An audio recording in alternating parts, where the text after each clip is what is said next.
to stay or to go. Hello, everyone. My name is Nathan. I am one half of your Heel Brothers, and the quietness out of the North Carolina camp for basketball has been quite weird. I'm not going to lie. You'd figure by now we would have heard something from somebody somewhere regarding to people staying or leaving, whether it be pro choices or whatever it may be. But we have heard jack out of North Carolina basketball camp. Outside of Hubert Davis did say that in his end of season interviews that they went really well, really great. Hey, and I don't know what that really means, but that's all we've got. But today we're going to look at who should stay and who should potentially leave North Carolina in the portal. And before we get into it, be sure and hit that like button. Subscribe to the channel if you're new. We absolutely love you guys so much. And man, we've absolutely enjoyed all the love and support you've been showing us. So let's continue to build this channel up, man. Let's make it into a great place for North Carolina fans to come and hang out and just come chill out with us, and let's talk our Tar Heels. Let's look at the roster a little bit today, and let's see who should stay and who should leave. So first off, we already know that Armando Bacot, Due Ferris, Rob Landry, Creighton Lebo, Cormac Ryan, and Paxton Wojcik will no longer be able to return to the team. So we already know those guys are out. So we're not counting them in. We already know that they're gone and they cannot come back. They're out of eligibility, and that's just what it is. But the players that can come back next year: Zaden High, Harrison Ingram, which is an interesting one. We'll get to him in a minute. James Okonkwo, Jalen Washington, Jaylen Withers, Elliot Kiddo, RJ Davis. That's all we got right now. It's just those few people right there. Let's look at the guys like Zaden High first, and then we'll get to Harrison and RJ, because I feel like the RJ and Harrison one are a pretty interesting combo right there. So I'm curious to see how that goes. But number one, Zaden High. I like the kid's grit. I like his energy on the bench. I think he could be a guy that could play for Carolina for the next 3 years.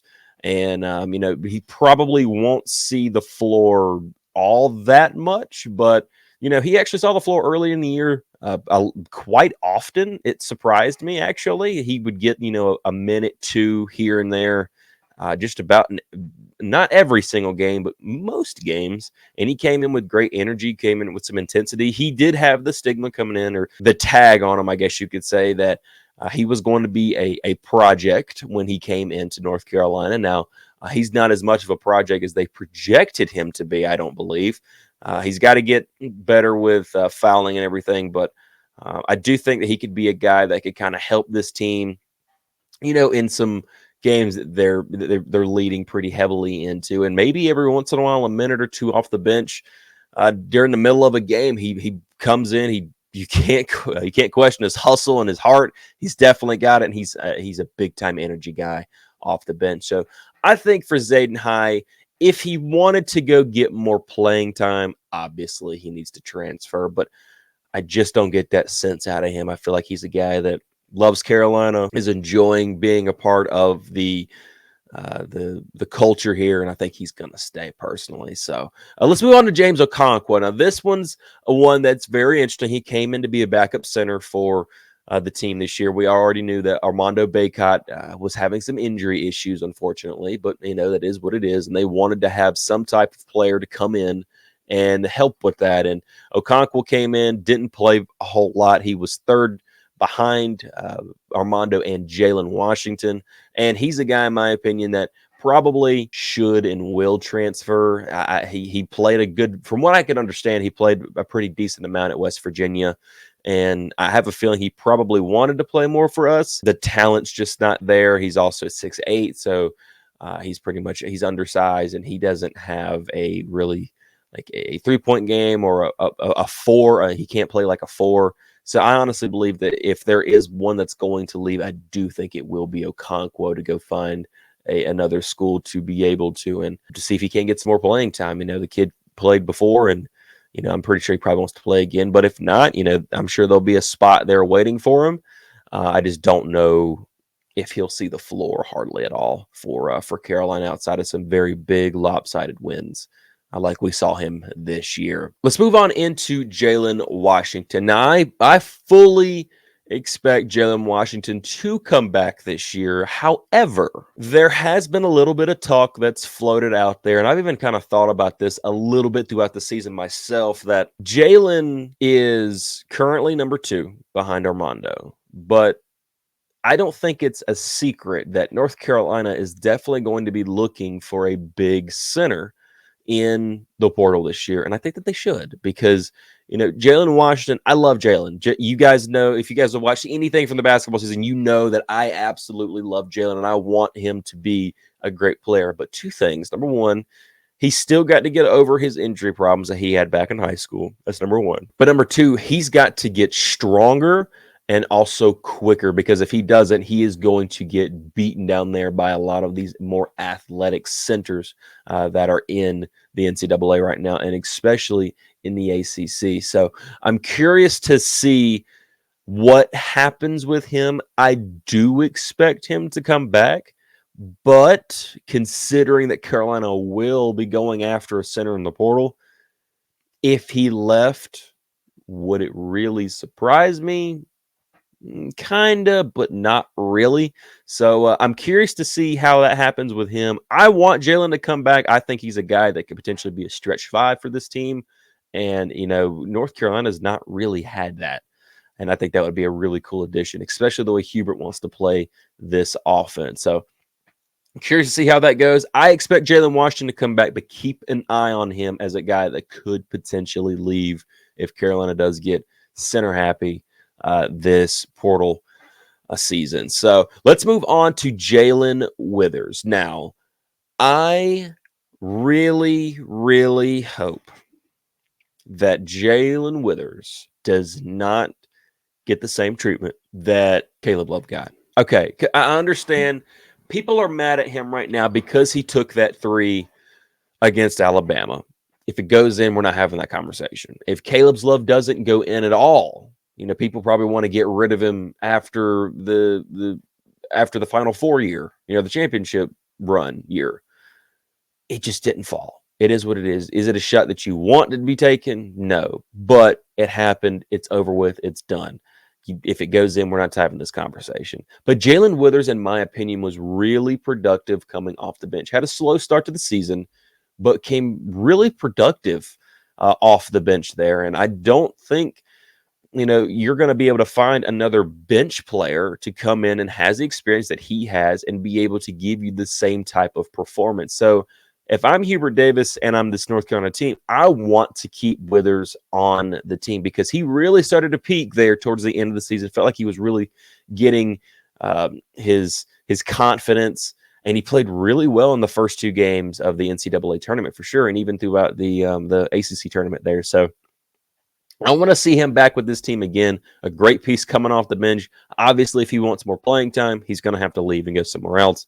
But personally, I felt like he bought into the role that he came in with, and that was, going to be a guy coming off the bench, giving you some valuable minutes and be able to relieve a guy like Harrison or Cormac or whoever would step into those positions as well. So I want Withers to come back, and I expect him to come back unless the noise has been from Carolina fans has been just too much, and he can't do it anymore because he feels disrespected, which I honestly, that's one thing I don't discredit when it comes to Caleb Love and how he probably felt when he was going through his experience there. But yeah, personally, Withers, I want to see come back. Let's get to Elliot Cadeau, man. I honestly, he said that Elliot has said that he's coming back. I cannot wait to see Elliot and Ian Jackson playing alongside each other. I think that is going to be an amazing combo right there. Really looking forward to Ian Jackson on this team. He did really good in the McDonald's All-American Pro Game or whatever it is called. And Elliot Cadeau's a guy who got better throughout the year and, wasn't starting originally. That was Paxton Wojcik that started with this team, but he really earned his stripes, started to get better and better throughout the season. And I thought he started to get better defensively. Now, he is a smaller guard, and that is something that me and Alan have talked about ad nauseum about, North Carolina, signing these smaller guards, which, it is what it is. But, he got the best performance out of him he possibly could. Want to see him in the offseason get better offensively, and then he's just going to become even more dynamic. If he gets better defensively, offensively, and maybe a little bit better defensively. I thought he did really well throughout the year especially with his hustle plays, the way he was first on the floor if the ball was out. And he just got after it, man, and he wasn't afraid to do it. So I like him. I do believe he will stay, and he's even said that he's going to stay. And it would really shock me if he left the program this year. That leads us to our top two guys in Harrison Ingram and RJ Davis. I'm going to go Harrison first because I want to save RJ for last. Love that kid to death, by the way. Harrison Ingram is a interesting fella here because he was a guy that has been through the draft process before. Back when he was at Stanford, he was going to be a one and done, and they told him that he needed to work on some things. And me and Alan kind of got in this conversation yesterday while we was at work, and we got to talking about how, Harrison is a guy that in this draft class isn't that deep. Harrison may go higher. Same thing with RJ Davis, and we'll talk about him in a minute. But his draft stock probably right now is right at the highest it's going to be for Harrison. He's a 6'8" guy. He's physical. We saw that. He's good defensively. He's not a knockdown three-point shooter, but he definitely can get hot from the three-point line. He's really good within the mid-range, really good in the post. He's got that big frame that you like. I call it that LeBron frame. They'll be able to work himself down into the post there. He's probably got to get a little bit quicker on his jump shot. Don't feel like his jump shot's the quickest in the world. I probably work on that a little bit, but I honestly think Harrison Ingram could go into the pros and, give some type of value to somebody either off the bench, starting out early, or you never know where he could go. He could get him in the G League for a little bit, but I do think that he could be pretty daggum good on a team, especially, maybe coming off the bench for some team somewhere. And him coming back to me feels more or less unlikely. Now, what I have heard and what I've saw through the Twitter machines and all the different rumor mills that are out there is that him and Elliot Cadeau have been working consistently together on offense. So that may lead you to believe that he will be back. If he came back, it's definitely not a bad thing. That's for sure. He was a great piece to this team this year, and you definitely want that guy back. But do I expect him to come back? No, just giving the status of this draft class and where he would probably sit. I think Alan told me there was a projection that he could go anywhere from 30 to 45, which is, last pick of the first round, 30 to 35. So it's, within that last pick of the first round and the first couple in the second round there. That was this year, currently what his projection was from when Alan was speaking to me. But, he told me, and it makes a good point, if he waits a little bit and maybe into next year, if he doesn't have a great year next year or a year comparable to this year, does that draft stock, fall in a much more loaded class from 30 to 35 to mid 40s, somewhere in that range. So curious to see how Harrison does, but I don't expect him to come back. I would love to have him back. Would absolutely love to have him back. But if he moves on, I understand. And that leads us to RJ Davis. Boy, this is a topic of conversation, not gonna lie. And this is one of the guys I felt like you would have heard something out of by now. Now, me and Alan got to talking about it, and he did say that he expected RJ to go through draft process. I think you do too, considering, do the Armando thing. Check and see, how your draft projection's going to, what your stock is right now and what it looks like, and where, potentially you could fall and how teams view you right now. Because there's not, like we talked about, this draft class is not that loaded with talent. And, there's definitely room for, guys like RJ that maybe wouldn't be there in other draft classes. And, he's an undersized guard, and he's really good offensively. We understand that. We know that. Defensively, more on the liability stage more than anything, especially in the NBA when you're going to have bigger guards. I mean, 6'3", 6'4", some guys are even 6'6" guards out there running around. So, curious to see how he would do in that situation. But his draft stock is not going to get higher than what it is right now. It right now is, way higher than it has been for sure. after the effect, just magnificent season that he put together this year with North Carolina, winning ACC Player of the Year, first team All-American this year. He's just put together a magnificent season and a season worth raising his stock for sure. So Carolina, in my opinion, and RJ Davis, this is where he finds himself in a dilemma, because if I'm him, I'm probably not coming back at all. I personally don't expect him to come back. I think he will leave, considering the guys that are coming in and the position groupings and how that's going to be. There is a spot for him. If he wants to come back, by God, you accept that man back. Absolutely no problem, no hesitation, no nothing. But I think maybe what's better for the team is if RJ does go, because I think it's time to turn the page. As much as we love RJ Davis and he was never a hindrance, I understand he didn't have a great Sweet 16 game against Alabama. One bad game out of the year. It just happens to be that way.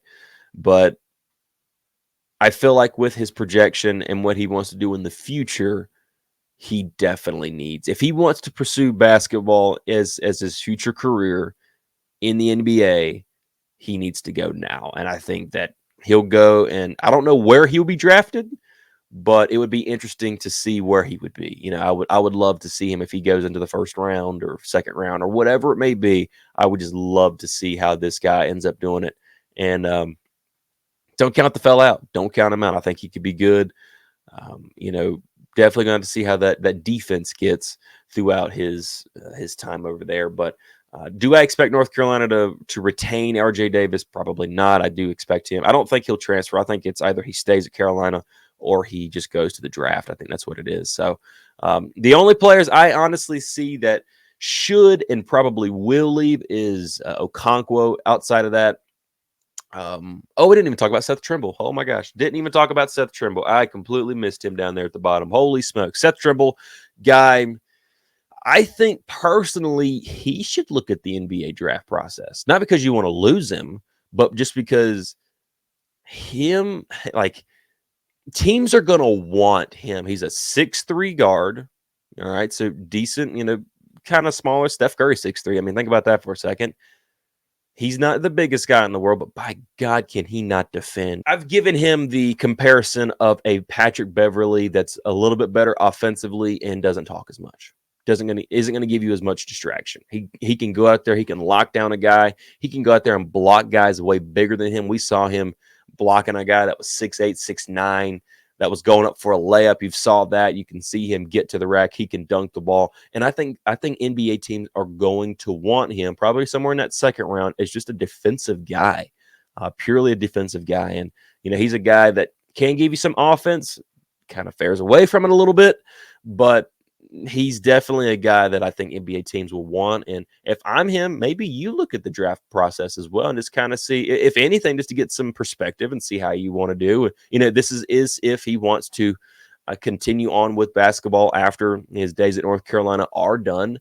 I would definitely say look at the draft process and see what's up with him. But I do expect him to come back to the team next year. I don't see him not. To me, he's like your Theo Pinson, your Leaky Black. He's going to be one of those guys that are going to stick around for a while. One of those defensive guys. It just always seems like Carolina has one of those guys. And I think that is what Seth Trimble is, and I do expect him to come back. But tell me what you guys think down in the comments below. Do you guys agree with me? Do you think I'm off?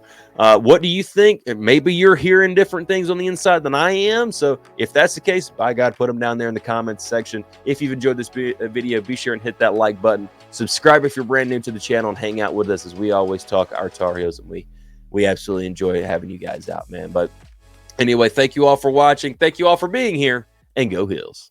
You don't want love.